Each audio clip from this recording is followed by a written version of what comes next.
Sir CET PG 2022 history का paper solve करेंगे। इसमें 75 क्वेश्चन हिस्ट्री के थे। तो चलो शुरू करते हैं। क्वेश्चन नंबर 26 से पहले पार्ट ए पहले आता था, जो कि अब नहीं आता है। एक से लेकर 50 क्वेश्चन तक उसको हटा दिया गया। तो अब केवल हिस्ट्री का ही पेपर सॉल्व करेंगे। क्वेश्चन नंबर 26 से 100 तक 75 क्वेश्चन थे। तो अभी कथन एक लिखते थे, दूसरा कार्य अभी कथन का स्टेटमेंट है। स्टेटमेंट है कि उत्तर वैदिक काल के दौरान राजा राज्य के संस्कार और अनुष्ठान करता था। दूसरे वैदिक काल में उतना कम था, लेकिन वैदिक में तो अनुष्ठान जल्दी से बढ़ गए थे। तो करना था उनको कि ये सभी अनुष्ठान धार्मिक संस्कार राजा की शक्ति और प्रतिष्ठा के प्रदर्शन द्वारा लोगों को प्रभावित करते थे, क्योंकि ये बहुत महंगे होते थे। अनुष्ठान कराना है किसी के पास संभव नहीं था, लेकिन जो कराता था उनका प्रभाव समाज पर जरूर पड़ता था। तो दोनों से ये अभिकथन स्टेटमेंट सही है और इसकी सही व्याख्या है। ऑप्शन नंबर इसमें स्टेटमेंट और रीजन तो स्टेटमेंट देखते थे पूर्व वैदिक काल के दौरान भगवान की पूजा करने की विधि प्रार्थना पाठ थी। लेकिन देखते पूर्व वैदिक काल में जैसे ऋग्वेद हो गया, तो उसमें हम देखते हैं कि विभिन्न देवताओं के सूक्तों में क्या है, प्रार्थना की गई और कैसे प्रार्थना की गई है, मोक्ष प्राप्ति के लिए, आध्यात्मिक उत्थान के लिए नहीं, भौतिक सुखों के लिए। और ये आध्यात्मिक उत्थान के लिए प्रार्थना करता है वेदांत में। यहाँ भी क्या भौतिक सुख के लिए, जैसे मनुष्यों को हमारे सुरक्षित रखा जाए, पुत्र को धन हो, युद्ध हो, ये सब। इसका करेक्ट ऑप्शन है ये सही है, लेकिन आर सही नहीं है, क्योंकि पूर्व वैदिक काल की बात हो रही है। थर्ड क्वेश्चन है कि कौन सी कृति जैन दर्शन के महत्व को प्रदर्शित करती है। ये है शिवागा चिंतामणि, इसी को जीवक चिंतामणि बोलते हैं। जीवक चिंतामणि ये पूरी तरह से तमिल जैन ग्रंथ है, जैन दर्शन पर पूरी तरह से आधारित है। इसकी राइटर है तिरुटक्कदेवर। तिरुटक्कदेवर इसका राइटर है। तो सबसे पुराना ज्ञात पूर्वा डॉकयार्ड, डॉकयार्ड कौन सा है सबसे पुराना, तो इसमें भारतीय सभ्यता में लोथल जंग है। बंदरगाह से कहते हैं, पूर्वा यानी बंदरगाह, तो लोथल का सबसे पुराना है, जिसके अभी तक हमको साक्ष्य मिले। और ये जो लोथल है वो साबर नदी की एक सहायक नदी है भूगोवा, उस पर भूगोवा नदी के तट पे लोथल। लेकिन नेक्स्ट क्वेश्चन है कि यवनिका से हम क्या समझे थे। यवनिका जो रंगमंच पे जो पर्दे का प्रयोग होता है उससे करते हैं, कर्टेन को। यवनिका मतलब पर्दा। रंगमंच पे पर्दे का प्रयोग यवन से यूनानियों द्वारा शुरू हुआ, और यूनानियों को भारतीय लोग कहते थे यवन, तो उसी से संबंधित है यवनिका। मौर्य काल में न्याय के लिए दो न्यायालय होते थे, एक धर्मस्थान जिसे सिविल कोर्ट कहते हैं, आज के समय में जो सिविल कोर्ट है उसे कहते थे धर्मस्थानी। और जो कंटक शोधन है, कंटक शोधन उसे कहते हैं फौजदारी। क्रिमिनल कोर्ट आज के समय में जो है मौर्य काल में था कंटक शोधन, जिसका करेक्ट ऑप्शन है थर्ड। थर्ड इसका करेक्ट ऑप्शन है। वेल साल 640 ईस्वी के आसपास जब कांचीपुरम गया था, तो उस समय शासन था नरसिंहवर्मन प्रथम का। First correct. हिंदी में ये त्रुटि है कि ईसा पूर्व नहीं रहेगा। 6वीं शताब्दी का है मंदिर सौरभ, और किससे संबंधित है, यशोधर्म से। किस वंश के थे, मारवाड़ के शासक थे यशोधर्मन। और ये जब गूढ़ शासक मिहिर पर जब विजय प्राप्त हुई तो उसका यशोगान इस पर लिखा गया है, मंदिर सौरभ। तो करेक्ट ऑप्शन है फोर। किस राजा के शासनकाल में अधिकतम संख्या में ग्रेड प्राप्त हुए, major maximum number of inscription belong इस पीरियड। तो कुमारगुप्त प्रथम, इसके टाइम में 18 से अधिक शिलालेख और ताम्रपत्र पाए गए हैं। कुमारगुप्त फर्स्ट सबसे ज्यादा इसी का। किसके शासनकाल में सेंट थॉमस भारत आए थे, तो बॉन्ड ऑफ फर्निस 8वीं शताब्दी में भारत आए थे। जो पहला वंश के सबसे प्रसिद्ध शासक गोंडो फर्निस जो है, उसके काल में आए थे पश्चिम उत्तर भारत में। जिसका करेक्ट ऑप्शन हो जाएगा थर्ड। दोस्तों रॉन्ग स्टेटमेंट वाले में क्या करना है कि कौन सा एक रॉन्ग होगा तो पता चल जाता है वैसे भी। तो जैसे इसमें कंगार नाम से जाने जाते थे, करेक्ट। पृथ्वी साम्राज्य का विस्तार किया था अजातशत्रु ने, ये भी। हर्यक वंश के अंतिम शासक थे, नहीं करेक्ट नहीं है। हर्यक वंश के अंतिम शासक थे नागदूषक, ये तो रॉन्ग हो जाएगा। उनके सर्वप्रथम बौद्ध पर्स का आयोजन किया गया था, हाँ राजगीर में किया गया था। तो हमको करेक्ट नहीं है वो बताना है, रॉन्ग वाला बताना है। तो रॉन्ग केवल एक है 3 कि हर्यक वंश के अंतिम शासक नहीं थे। मगध में अंग महाजनपद को किसने मिलाया, अंग महाजनपद को मिलाया था बिंबिसार ने, ये भी हर्यक वंश का था। किस राष्ट्रकूट राजा ने कैलाश नाथ मंदिर, इलोरा की गुफा नंबर 16 है। हम लोगों ने इस क्वेश्चन को कई बार किया है, जो PISC से जो प्रीवियस ईयर सीटी पीजी का जो सॉल्यूशन थे उसमें कई बार। तो गुफा नंबर 16 है इलोरा का कैलाश नाथ मंदिर, फेमस है, वर्ल्ड हेरिटेज साइट है इलोरा। इसको बनवाया है कृष्ण प्रथम, लोग थे राष्ट्रकूट शासक कृष्ण प्रथम। ऑप्शन 1 सही है। नेक्स्ट क्वेश्चन देखते हैं कि जमींदारी बंदोबस्त को स्थायी बंदोबस्त भी कहा जाता था, ये करेक्ट है। 1793 में कॉर्नवालिस द्वारा जमींदारी बंदोबस्त आई थी, तो उसी को स्थायी बंदोबस्त भी कहते हैं। तो इसमें क्या होता था कि जमींदार किसानों से लेता था और उसे एक फिक्स अमाउंट कंपनी को देना होता था। तो इसमें इस बंदोबस्त में कृषकों द्वारा जमींदारों को भुगतान किए जाने वाले किराए को स्थायी रूप से निर्धारित किया गया था। ये करेक्ट नहीं है, क्योंकि जो जमींदार होते थे, जमींदार जब अंग्रेज को देते थे वो फिक्स था, और जमींदार किसान से क्या ले रहे हैं ये फिक्स नहीं था। ये कुछ भी लेने के लिए स्वतंत्र थे, इसीलिए मैं सोच लूँगा इनको फिक्स राशि देनी है, लेकिन किसान से कुछ भी ले सकते हैं, तो ये करेक्ट नहीं है। इसका थर्ड ऑप्शन करेक्ट होगा, ये सही है लेकिन यार सही नहीं है। मैच कराना है तो संथाल विद्रोह जो हुआ था 1855 में हुआ था, इसके कानून के नेतृत्व में हुआ था। बंगाल का जो नील प्रतिरोध हुआ था 1859 और 60 में। दिगंबर विश्वास, विष्णु विश्वास, किसानों को बाहरी साहूकारों के विरोध में दक्कन प्रतिरोध हुआ था 1875-76 में। और कोल प्रतिरोध हुआ था 1831-32 में बुद्धू भगत द्वारा छोटा नागपुर यानी झारखंड साइड कोल प्रतिरोध हुआ था। तो कभी कभी ये क्रोनोलॉजी लगाने के लिए आ जाता है, तो इसका ये पता होना चाहिए। इसमें घटनाओं को क्रम से लगाना है। जैसे राजा के सत्यापन गांधी जी वार्ता हुई थी सितंबर 1944 में हुई थी। सिमला समझौता हुआ था जुलाई 1945। कैबिनेट कमीशन आया था, इसको पता है 1946 में। तो जो डायरेक्ट एक्शन है कैबिनेट कमीशन 1946 में, और डायरेक्ट एक्शन है 1946 में। ये लिखने अगस्त में आया था। लाहौर अधिवेशन जो मुस्लिम लीग का हुआ था 1940 में, पाकिस्तान का प्रस्ताव किया गया था। तो सबसे पहले आएगा ई, ई से 2 ऑप्शन स्टार्ट हो रहे हैं। ई के बाद आएगा, क्योंकि ये स्टार्ट हुआ लाहौर अधिवेशन 1940 में, तो ये आएगा। उसके बाद गांधी जिंदा वार्ता ए, और ई ऐसे केवल एक ऑप्शन दे रहा है फर्स्ट वाला, यानी फर्स्ट वाला करेक्ट होगा। और इसमें भी क्रोनोलॉजी लगाना है। तो हुडू आंदोलन हुआ था 1916 में, यानी जैसे द्वारा। मार्टिन किंग स्पोर्ट्स सुधार हुआ था 1919 में। रोलेट एक्ट ये 1919 में आया था, मार्च 1919 में। लखनऊ संधि हुई थी, कांग्रेस जब अलग हो गई थी तो 1916 में लखनऊ की संधि हुई थी, दिसंबर में हुआ था। ये दिसंबर में हुआ था, यानी 1916 से ही थी ऑप्शन है। जलियांवाला बाग हत्याकांड ये अप्रैल में हुआ था। रोलेट एक्ट आने के बाद उसके विरोध में जो सभा हुई थी, तो वो अप्रैल 1919 में हुआ था। महाराष्ट्र करेक्ट ऑप्शन हो जाएगा। सबसे पहले होम रूल आंदोलन हुआ 1916 में, यानी ये। फिर आया लखनऊ का दिसंबर 1916 में, यानी डी। ये डी से 2 ऑप्शन है।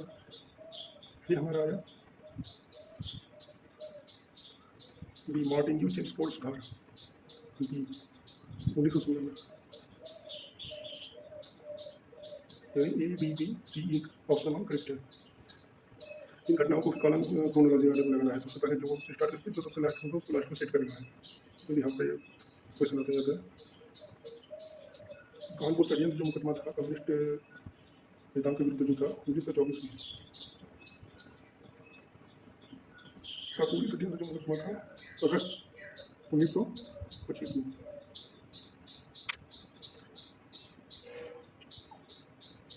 इसके सारे की स्थापना हुई थी सितंबर 1928 में।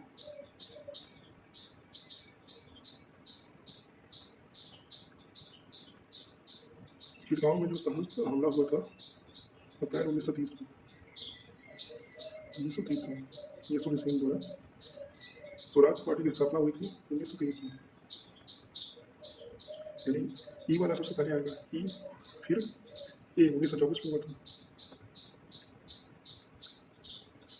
फिर बी, फिर सी, फिर डी। तो ई ए बी सी डी, यानी फोर्थ वाला करेक्ट है, फोर्थ ऑप्शन करेक्ट है। नेक्स्ट क्वेश्चन मैच कराने वाला है। तो शिक्षा का पूरी डिस्ट्रिक्ट जो आया था वो 18 स्टेबल में आया था। जिसे आधुनिक शिक्षा का मैग्ना कार्टा कहते हैं, आधुनिक भारतीय शिक्षा का मैग्ना कार्टा। अंतर शिक्षा आयोग 1882 की रस्म में आया था। इसमें जो सोलह जन थे लॉर्ड रिपन।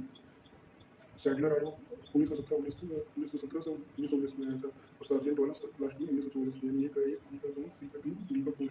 ये करेक्ट मैच होता है। अगला क्वेश्चन है 1857 की क्रांति से संबंधित है। कौन खास थे नेतृत्व कर रहे थे? हमारा साहब कर रहे थे कानपुर से, हजरत महल लखनऊ से,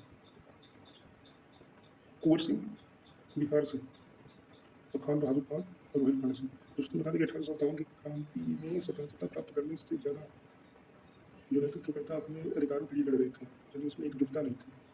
उसका मुख्य कारण है इसको सक्सेस नहीं हो पाया। नरमपंथी जो थे, जिस मॉडरेट इंग्लिश में कह सकते हैं, मॉडरेट्स जो थे, नरम बंदी क्या करते थे, उनको याचिकाएँ और प्रार्थनाएँ जैसे उदार पद्धतियों को अपनाते थे, क्योंकि उनको क्या था, विश्वास था ब्रिटिश न्यायपालिका में, वहाँ के लोकतंत्र में, कि हम आवाज़ उठाएँगे, याचिकाएँ देंगे तो हमारी बात सुनी जाएगी। तो शुरुआत में कांग्रेस में नरम बंदियों का ही वर्चस्व था, जैसे दादा भाई नौरोजी, फिर उस समय था गोपाल कृष्ण गोखले, ये सब। तो ये दोनों करेक्ट है और सही व्याख्या भी कर रहा है मॉडरेट के लिए, नरम बंदियों के लिए। अगले क्वेश्चन देखते हैं कि इसमें भी तो अभी कथन उदाहरण दिए गए हैं। तो अभी कहते हैं कि स्टेटमेंट है कि औपनिवेशिक आर्थिक नीतियों ने भारत को गरीबी और बेरोजगारी की ओर धकेला। बिल्कुल जब वहाँ पे औद्योगिक क्रांति हुई और वहाँ के सस्ते माल यहाँ पे आने लगे, तो यहाँ के लोग बेरोजगार हो गए और टैक्स यहाँ के लोगों को टैक्स देना पड़ता था, ब्रिटिश को टैक्स नहीं देना पड़ता था, तो उसकी वजह से भी प्रभाव है। ये करेक्ट है, तो प्रशासन सही है। इसका रीजन क्या है? इसने भारत में धन की निष्कासना औद्योगिकीकरण को प्रोत्साहित किया, यानी कि ब्रिटेन की इंडस्ट्रियलाइजेशन से भारत में डिसइंडस्ट्रियलाइजेशन हो, डिसइंडस्ट्रियलाइजेशन हो। इसकी वजह से भारत में गरीबी और बेरोजगारी बढ़ी, तो ये करेक्ट है, तो व्याख्या भी सही करता है। ऑप्शन वन करेक्ट होगा। इल्बर्ट बी लॉर्ड एडिक्टन के काल में 1883 में, इसलिए में क्या था कि जो भारतीय न्यायाधीश थे वो यूरोप के कुछ लोग भारत में रहते थे, तो उनके यूरोपीय लोगों को जो बदमाश मिलना था, वो भारतीय न्यायाधीश को अधिकार नहीं था कि उनको न्याय कर सके या कोई फैसला सुना सके या मुकदमे सुन सके। तो इल्बर्ट बी आया लॉर्ड एडिक्टन के समय 1883 में, तो उसमें ये अधिकार दिया गया भारतीयों को कि यूरोपियों के भी मुकदमे सुने जाएंगे, जो भारत में यूरोपीय रह रहे हैं उनके भी मुकदमे सुनेंगे। तो इसके लिए भारत में ब्रिटिश निवासियों ने, जो भारत में ब्रिटिश निवासी थे, इसका विरोध किया कि हमारे मुकदमे क्यों सुनेंगे। इसका लाने का कारण क्या था कि इस विधेयक में न्याय प्रशासन में सामाजिक समानता स्थापित करने का प्रस्ताव था, लेकिन नस्लीय जो भेदभाव था ब्रिटिश आबादी के बीच उसको समाप्त करके सामाजिक समानता स्थापित करने का प्रस्ताव था। तो दोनों सही है और करेक्ट व्याख्या भी करता है, एक्सप्लेनेशन भी देता है इसका। और इसलिए समानता भी ठीक है, क्योंकि ब्रिटिश अपने आप को नस्लीय रूप से ऊपर मानते थे, इसलिए उन्होंने इसका विरोध किया। तो दोनों करेक्ट है और करेक्ट एक्सप्लेनेशन भी है। तो दोस्तों 1773 का रेगुलेटिंग एक्ट जब आया तो वो बंगाल के गवर्नर का नाम बदलकर बंगाल के गवर्नर जनरल का नाम दे दिया गया, पोस्ट का नाम बदल दिया गया, और इसके तहत वॉरेन हेस्टिंग को बंगाल के प्रथम गवर्नर जनरल बनाया गया। तो हमको यह कहना है कि बंगाल का प्रथम गवर्नर कौन था, बंगाल का अंतिम गवर्नर कौन था, बंगाल का प्रथम गवर्नर जनरल कौन था, अंतिम गवर्नर जनरल कौन था, भारत का प्रथम गवर्नर जनरल कौन था, अंतिम गवर्नर जनरल कौन था, भारत का प्रथम वायसराय कौन था, अंतिम वायसराय कौन था। ये मतलब बेसिक जो फैक्ट्स है उसको भी तैयार करके चलना है, इसमें से क्वेश्चन आ जाता है CTPs में, जैसे कि हम लोग देख रहे हैं ये क्वेश्चन आया हुआ है। और इसी तरह जो डायनेस्टी है एंशिएंट टू मिडिवल, एंशिएंट से मिडिवल तक, उसके बारे में भी कौन किस डायनेस्टी कौन से पहले आई, कौन से बाद आई, कौन जिस डायनेस्टी में पहले आया था, कौन से वंश का सबसे अंतिम शासक था, ये भी जरूरी है। दोस्तों जब अंग्रेजी के साथ हुआ था तो अमेरिका उसमें शामिल नहीं था, वो केवल बाहर से हथियार सप्लाई यूरोप को हो रहा था, ये इन जो एक्सिस नेशन थे उनके खिलाफ, जो जापान, जर्मनी और इटली। तो इसी चलते जापान ने, जबकि अमेरिका शामिल नहीं था, लेकिन फिर भी जापान ने 7 दिसंबर 1941 को पर्ल हार्बर, जो नौसेना और वायुसेना का बेस था अमेरिका का, उसमें हमला कर दिया। तो जापान ने किया, इसके चलते अमेरिका जो युद्ध में शामिल नहीं था, युद्ध में शामिल हो गया। 1784 15 जनवरी 1784 को एशियाटिक सोसाइटी ऑफ बंगाल की स्थापना की गई, और इससे चलते सर विलियम जोन्स थे, वो एंथेरिस्ट थे। उनका इसको करने का जो भारत के प्राचीन इतिहास है, भारत तथा एशिया के प्राचीन संस्कृति विज्ञान साहित्य, इस पर साहित्य शोध करने का इसका उद्देश्य था। विलियम जोन्स ने एशियाटिक सोसाइटी ऑफ बंगाल की स्थापना की थी, भारत और एशिया के प्राचीन इतिहास संस्कृति इन सब पर शोध करने के लिए। गीता का जो अनुवाद हुआ था अंग्रेजी में, वो चार्ल्स विल्किंस ने किया था 1785 में, और उसकी प्रस्तावना लिखी थी वॉरेन हेस्टिंग। और जो हितोपदेश का हुआ था वो चार्ल्स विल्किंस ने किया था, हितोपदेश का वो 1787 में किया था। तो इसका करेक्ट ऑप्शन नंबर होगा। गवर्नर जनरल लॉर्ड वेलेस्ली ने 1801 में नेपोलियन आ रहा था युद्ध करने, तो फ्रांसीसी खतरा था और नेपोलियन विस्तार को उपाधि था, तो विस्तार भी कर रहा था, तो उसको विस्तार को रोकने के लिए वेलेस्ली ने मेजर जनरल डेविड बेयर्ड के नेतृत्व में एक भारतीय सैन्य अभियान भेजा था। और हम जानते हैं कि विश्व में नेपोलियन पराजित हुआ था, उसको भेजने वाला था वेलेस्ली, इसलिए करेक्ट ऑप्शन ई होगा।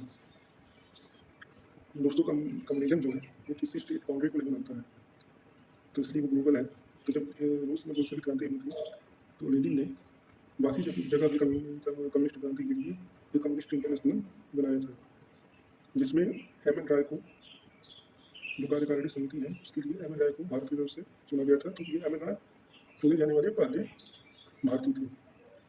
और एम एन राय के 1920 में ताशकंद में रूस की मदद से भारतीय कम्युनिस्ट पार्टी CPI की स्थापना भी की थी। क्रांतिकारी जो जतिन दास थे, इसमें लाहौर जेल में रखा गया था। तो जेल में जो रखे जाते थे कैदी, उनके साथ कोई अच्छे व्यवहार भी नहीं होते थे, ना कोई सुविधा दी जाती थी। तो उसका सम्मानजनक एक व्यवहार हो, उनको कुछ जरूरत वाली चीज़ें जो सुविधाएं मिली, उसके लिए उन्होंने भूख हड़ताल किया था। लेकिन 63 दिन तक भूख हड़ताल करने के बाद 13 सितंबर 1919 को उनकी जेल में ही मृत्यु हो गई। जतिन दास। नेक्स्ट क्वेश्चन है कि कांग्रेस के किस अधिवेशन में मौलिक अधिकार और आर्थिक नीति पर प्रस्ताव पारित किया गया था? तो ये कराची अधिवेशन, जिसकी अध्यक्षता की थी सरदार वल्लभ भाई पटेल ने 1931 में। इसी में मौलिक अधिकार और आर्थिक नीति पर प्रस्ताव पारित किए गए थे। और इसका जो मसौदा था, ड्राफ्ट, ये जवाहरलाल नेहरू ने तैयार किया था। राष्ट्रीय योजना समिति, ये 1938 में जो सुभाष चंद्र बोस के नेतृत्व में, अध्यक्षता में कांग्रेस का पूरा अधिवेशन हुआ था, तो उसमें उसी के दौरान ये राष्ट्रीय योजना समिति बनी थी। तो राष्ट्रीय योजना समिति जो अध्यक्षता की थी बनने के लिए, वो जवाहरलाल नेहरू ने की थी। तो करेक्ट ऑप्शन 1 है। और भारतीय व्यापारियों के हितों की रक्षा के लिए महात्मा गांधी के सलाह पर भारतीय उद्योगपति J.D. बिरला, पुरुषोत्तम दास ठाकुरदास आदि ने मिलकर फिक्की की स्थापना की थी। फिक्की का फुल है federation of Indian chambers of commerce and industry, और ये स्थापना हुई थी 1927 में। करेक्ट ऑप्शन 1 होगा। फिक्की की स्थापना 1927 में हुई थी। गांधी जी के सलाह पर भारतीय उद्योगपतियों द्वारा भारतीय व्यापारियों के हितों की रक्षा के लिए, जिससे उनकी रक्षा हो सके, किससे? ब्रिटिश आर्थिक नीतियों के खिलाफ। नीति का 1927 में। करेक्ट ऑप्शन है। अखिल भारतीय किसान सभा स्थापना हुई लखनऊ में हुई थी, और अप्रैल 1936 में। अप्रैल 1936 में हुई थी। अध्यक्षता इसकी की थी शाहजहान सरस्वती ने, और आचार्य एन जी रंगा को इसका महासचिव बनाया गया था।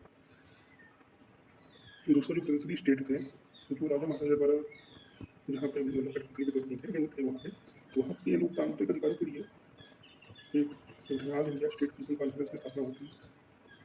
ये दिसंबर 1927 में बॉम्बे में हुई थी। इसका मुख्य उद्देश्य था कि प्रिंसली स्टेट्स में लोकतांत्रिक अधिकारों की मांग करना, वहाँ उत्तरदायी सरकारों की स्थापना करना, और उनके लिए जो प्रजामंडल जन आंदोलन के लिए जो संगठन और उसको समन्वित करने का, तो ये 1927 में हुई थी। दिसंबर 1927 में बॉम्बे में हुई थी। ऑप्शन ठीक है। 1925 में दक्षिण भारत में तमिलनाडु और केरल विशेषतः, उसमें जाति व्यवस्था के खिलाफ आत्मसम्मान आंदोलन चलाया गया था। उसको चलाने वाले थे रामास्वामी नायकर, जिसे पेरियार भी कहा जाता है। पेरियार इन्होंने चलाया था। इसलिए दलितों के उत्थान के लिए और जाति व्यवस्था के खिलाफ रामास्वामी नायकर ने आत्मसम्मान आंदोलन चलाया। बोस्टन टी पार्टी की घटना है अमेरिका स्वतंत्रता युद्ध से। जब चाय पे कर लगा था, तो उसमें 16 दिसंबर 1773 को जहाज से चाय उठाकर समुद्र में फेंक दिया गया था। तो समुद्र वहाँ बना हो गया था। तो उसकी घटना को बोस्टन टी पार्टी, ये अमेरिकी स्वतंत्रता युद्ध से था, क्योंकि अमेरिका वालों का कहना था कि प्रतिनिधित्व नहीं तो कर नहीं। और समाज की स्थापना 1875 में हुई थी। 1875 10 अप्रैल 1875 किसने किया था? दयानंद सरस्वती ने, और मुंबई में हुई थी।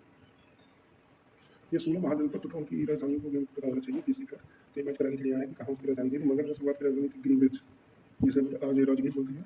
कौशल की थी श्रावस्ती, अवंती की थी माहिष्मती, वत्स की थी कौशाम्बी।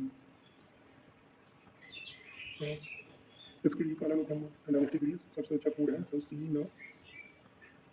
न सु सा।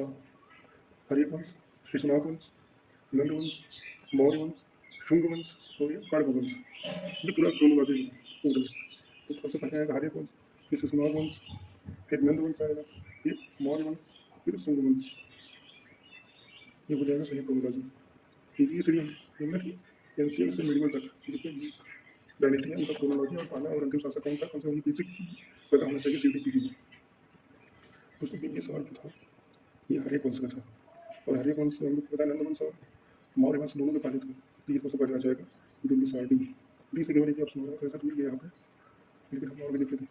उसके बाद जब आएगा नंद वंश, तो डी के बाद सी।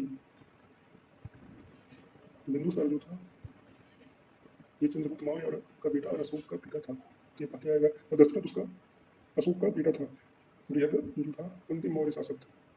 बृहद किसी करेक्ट क्रोनोलॉजी है सेकंड। मौर्य शासक द्वारा विषयों को संरक्षित किया जाता था तथा उनकी निगरानी की जाती थी। करेक्ट है। समय नगर में अच्छा सम्मान भी मिलता था, प्रभाव ज्यादा था तो नगर प्रभु भी बोला जाता था। ये भी करेक्ट है। जासूस अपना अधिकतर कार्य व्यवसायों की सहायता से करने से अधिकतर लिया है, इसलिए ये भी करेक्ट होगा। इनके लिए था एक गणकाध्यक्ष, इनका जो व्यवसायों व्यवसाय को गणका भी होता है कि जेंडर बेस्ड डिस्क्रिमिनेशन भी है कि वैसे जैसे चीज़ों को बढ़ावा देना, लेकिन वहाँ उस हमारे काल में होता था। तो इसके लिए जो अधिकारी नियुक्त किया गया था ये गणकाध्यक्ष किया गया था। जासूस अपना केवल कार्य अगर बोलता तो गलत होता, लेकिन अधिकतर कार्य व्यवसाय की सहायता से करते थे। लीटर टाइप का उस टाइम का तो करते थे। दोनों सही है। करेक्ट ऑप्शन हो जाएगा ई और आर दोनों सही है तथा करेक्ट ऑफ एक्सप्लेनेशन भी है। तो कोई देखेगा मौर्य काल से संबंधित ज़्यादा क्वेश्चन आ रहे हैं। मौर्य काल, गुप्त काल, एंशिएंट।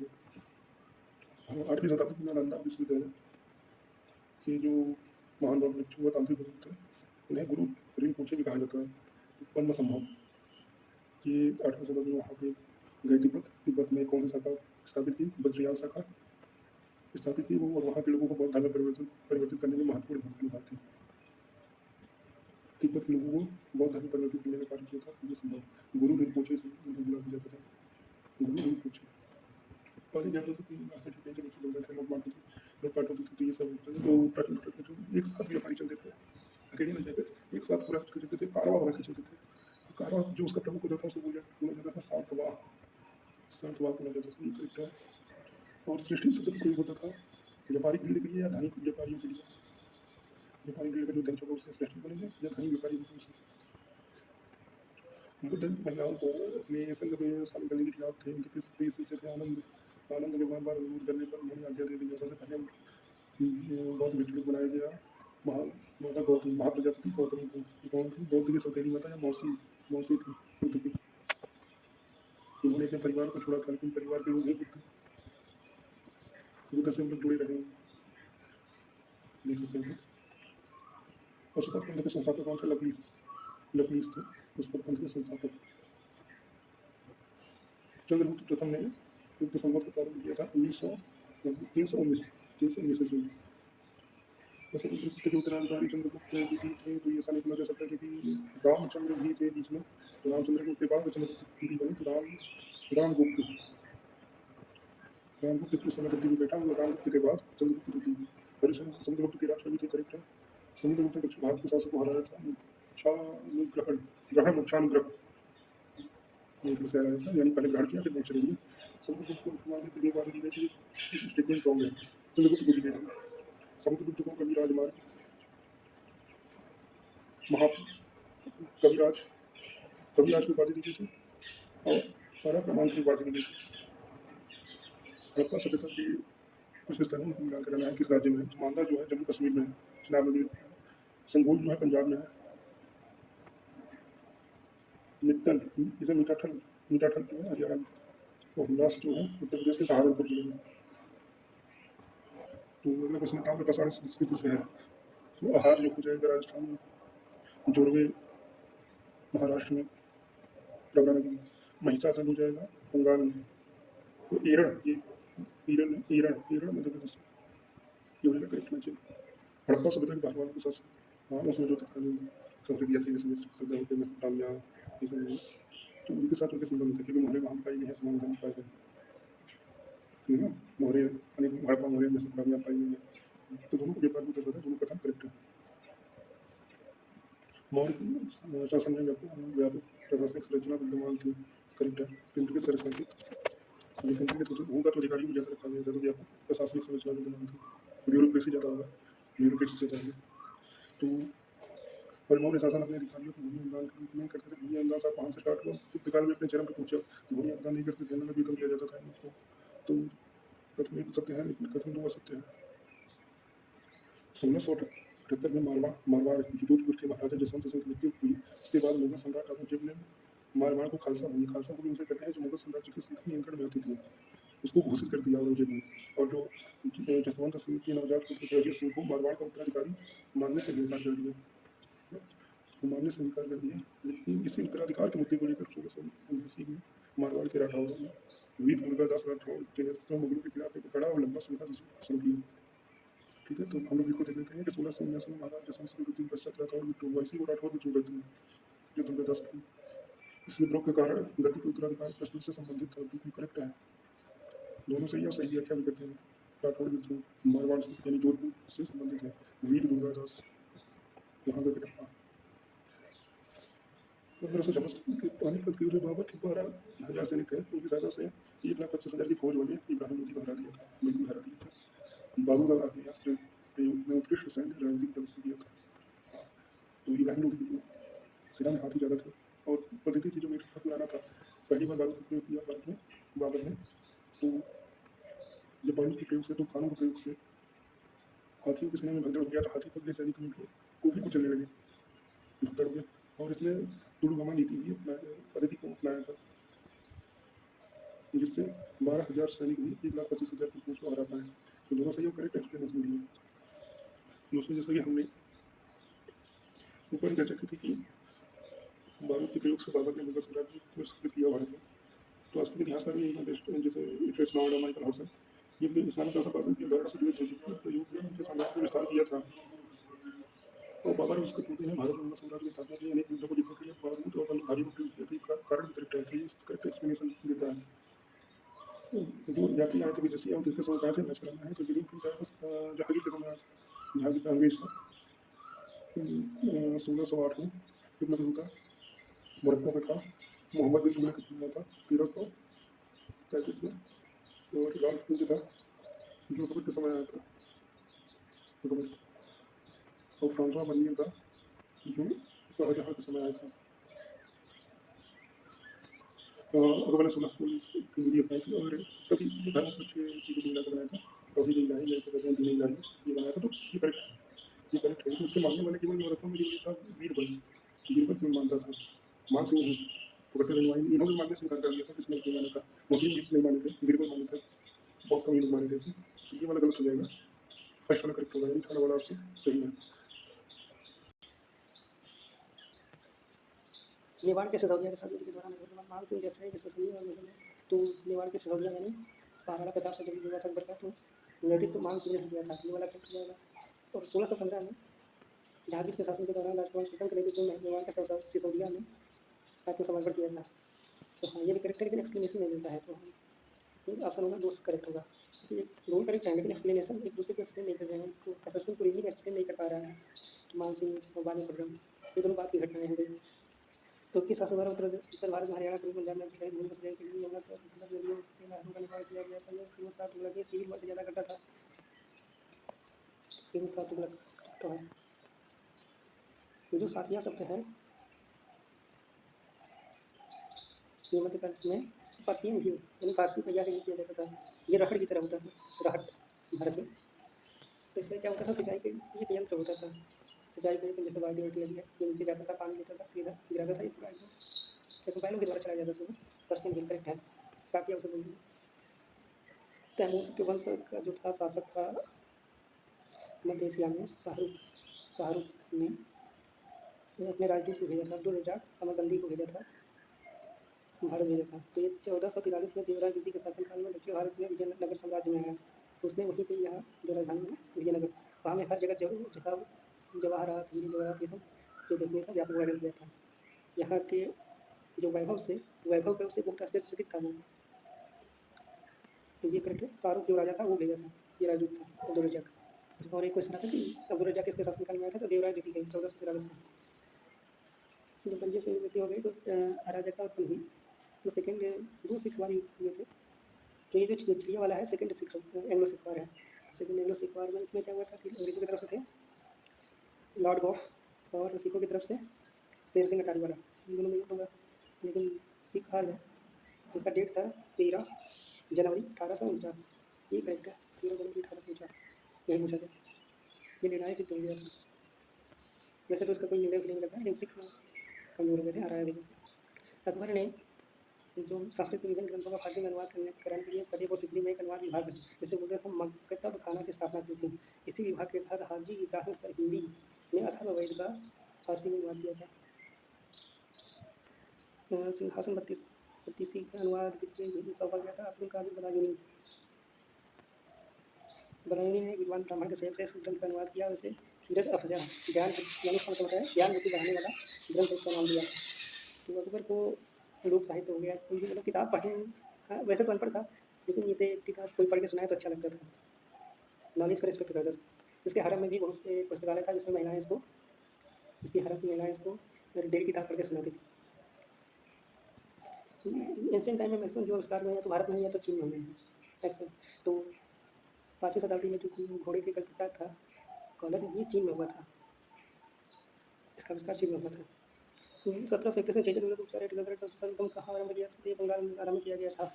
एडवर्ड जेनर जो आधुनिक चेचक के टीके के लिए फेमस है, उसके बहुत पहले भारत में ये प्रथा विकसित थी और बहुत उसका रिस्पॉन्स भी अच्छा था।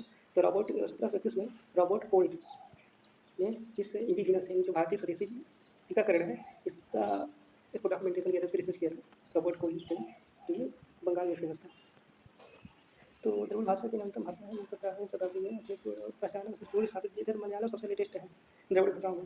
इससे पहले से ही जोड़ देखा जाता था, लेकिन 16वीं या 17वीं शताब्दी के आसपास थुनचथु चेतुथाचन इन्हें कहा जाता है मलयालम भाषा का पितामह। इन्होंने मलयालम साहित्य में अपना योगदान देकर इसे अलग एक भाषा के रूप में स्थापित करा। लीलावती किसका है? भास्कराचार्य, उनकी पत्नी थी लीलावती, उन्हीं के नाम पे ग्रंथ है। अंक गणित का ग्रंथ है, गैर धार्मिक है, यानी कि ये विज्ञान से संबंधित है, अंक गणित है। तो इसका अनुवाद किसने कराया? अकबर ने करवाया था। किसके द्वारा? शेख अबुल फैजी के द्वारा। सी इसका करेक्ट होगा। शेख अबुल फैजी कौन थे? अबुल फजल के बड़े भाई थे, ये अबुल फजल के बड़े भाई थे। जो शेख नसीरुद्दीन महमूद जो चिश्ती सूफी संत निजामुद्दीन औलिया के उत्तराधिकारी थे, दिल्ली के महमूद चिराग भी बोला जाता है। इन्होंने खैरुल मजलिस, जिसे हमीद कंदर ने सबूत दिया था, खैरुल मजलिस में इन्होंने अलाउद्दीन के बाजार नीति का प्रशंसा किया, क्योंकि ये जनता को परोपकार की भावना से है, इसलिए इसकी प्रशंसा की थी। तो चिराग दहलवी, दिल्ली के महमूद चिराग, इनका नाम था शेख नसीरुद्दीन महमूद, निजामुद्दीन औलिया के उत्तराधिकारी थे। जब जलालुद्दीन गद्दी में बैठा तो कड़ामानिक जो था मलिक छज्जू, ये विद्रोह किया, क्योंकि ये जो था इसके पहले जो सुल्तान था तलबन, इसका भतीजा था। ये मानता था कि ये हमारा अधिकार है बैठना गद्दी में, तू कैसे बैठ गया? ये विद्रोह कर दिया था। इस विद्रोह करवाने के लिए पहले तो उसको दबा दिया विद्रोह को, फिर वहाँ पे अपने भतीजे जलालुद्दीन के भतीजे अलाउद्दीन को वहाँ पे नया गवर्नर बनाया, मलिक छज्जू को हटाकर। तो किस तरह से बलबन का भतीजा था और उसको सुल्तान मानने के लिए यहाँ पे विद्रोह किया था। विश्व व्यवस्था के हाल के प्रमुख ऐतिहासिक विवेचन में एंगस मैडिसन, जो कि ब्रिटेन के थे, ब्रिटिश आर्थिक इतिहासकार। तो इन्होंने एक एस्टिमेट निकाला है, एक्चुअल तो कोई नहीं निकाल सकता, कि 1700 में भारत का जीडीपी कितना था? 1700 ईयर में, ईयर 1700 में भारत का जीडीपी था पूरे विश्व का 24.5%, थर्ड वाला 24.5% था। ये मान इन्होंने लगाया कि भारत चाइना के बाद सेकेंड सबसे हाईएस्ट जीडीपी था, और पूरे यूरोप को मिलाकर उसमें जितना जीडीपी था उससे ज़्यादा भारत का था, जितने के पूरे बाकी के वर्ल्ड भी नहीं थे। मुस्लिम दिनों में बड़े विशाल गंडों का भिन्न नामों से वर्णन किया गया है। तो इसको सबसे पहले वर्णन किया है अलगरूनी ने। अलगरूनी ने लिखी थी तहकीक हिंद या किताबुल हिंद भी उसे बोलते हैं। तो इसमें उन्होंने बताया कि खंजर बनाने के लिए इसके सिंगों का प्रयोग किया जाता था।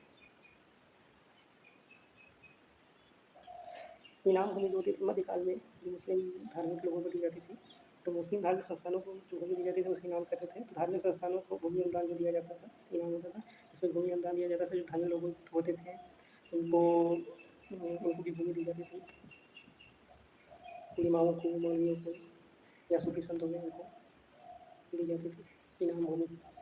जौनपुर शहर की स्थापना की थी फिरोज शाह तुगलक ने, लेकिन किसकी याद में की थी? मोहम्मद तुगलक ने। मोहम्मद बिन तुगलक का नाम दोस्तों के बचपन किसका नाम था? जौना खान। तो जौना से ये जौनपुर बना है। तो फिरोज शाह तुगलक ने तो की थी, लेकिन ये रिस्पेक्ट में किसके किया था? मोहम्मद तुगलक के। किस सुल्तान ने महिलाओं को संतों के मजार पर पूजा करने से प्रतिबंधित कर दिया था? ये किया था फिरोज शाह तुगलक ने। और क्योंकि ये बहुत कट्टर था, बहुत ही कट्टर था, और ये मजार की पूजा करना इसकी इस्लामिक शरीयत के खिलाफ मानता था, क्योंकि इस्लाम में किसी की पूजा या मजार में जाना या चाहे कुछ भी अलाउ नहीं होता। इसको इसके लिए महिलाओं पर पूर्णतः प्रतिबंध लगा दिया था। और इसको इसने बताया था अपने आत्मकथा फतवाद फिरोज शाही में, ये बताया है इसमें। दोस्तों जब फिरोज शाह तुगलक के समय जब बिजली जब गिरने से कुतुब मीनार में थोड़ा टूट गया था ऊपर का, तो फिरोज शाह तुगलक ने फिर से उसका मरम्मत करवाया था और खास को साफ हुआ कि यहाँ पर मदरसा मदरसा बनवाया था। तो फिरोज शाह इसका भी करेक्ट ऑप्शन होगा, करेक्ट आंसर फिरोज शाह तुगलक होगा। तो इस तरह से हम लोगों ने 2022 में हुआ CUET PG के एग्ज़ाम में टोटल 75% जो पूछा जाता है तो उसको कंप्लीट कर लिया है। इसमें ज़्यादातर वेटेज अगर एंशियंट से देखें तो एंशियंट में आपका मौर्य काल और गुप्त काल ज़्यादा फोकस है इस पर, और मेडिवल में देखें तो फिरोज शाह और अकबर, फिरोज शाह तुगलक और अकबर से ज़्यादा संबंधित आया था। और देखा जाए तो मॉडर्न में इसमें फोकस ज़्यादा था। जो स्वतंत्रता संग्राम 1857 हो गया, और यहाँ 1900 के पहले ज़्यादा फोकस था, 1900 के पहले ज़्यादा फोकस था इसका। तो हम लोग मिलते हैं आगे के पेपर सॉल्यूशन में, तब तक के लिए धन्यवाद। हाँ, और इसकी PDF हम लोग अपने टेलीग्राम चैनल पे डालेंगे, तो उसको भी ज्वाइन करना ना भूलिएगा। मिलते हैं अगले वीडियो में।